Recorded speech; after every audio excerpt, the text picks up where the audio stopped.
Soalan tambahan daripada Betong adalah apakah status berhubung keputusan kehakiman terkait tuntutan Kerajaan Negeri Sabah dan adakah ia akan sedikit sebanyak memberi kesan kepada perancangan dasar ekonomi madani secara keseluruhan pada tahun-tahun mendatang. Sekian, terima kasih.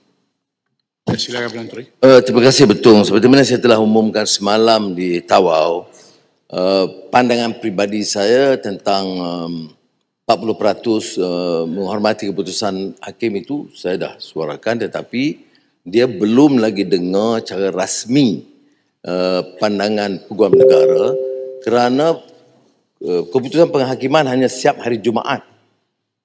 Ya, Jumaat petang Jabatan Peguam Negara memaklumkan mereka akan teliti, maka saya panggil sidang Jemaah Menteri khas petang ini untuk mendengar dulu pandangan Peguam Negara. Ada yang peruntukan-peruntukan memang syarat Kerajaan Persekutuan yang pendidikan, kesihatan, pertahanan. Tetapi pembangunan kita boleh kurangkan.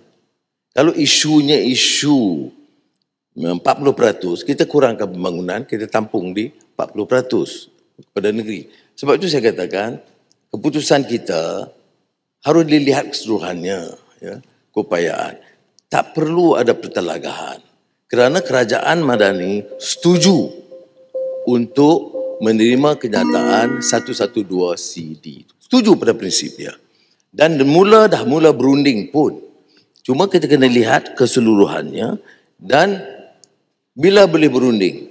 Mandamus Hakim Kota Kinabalu mengatakan mandamus maknanya terpaksa mulakan rundingan. Cuma sekarang ni kerajaan sementara, interim government, kita tak boleh berunding.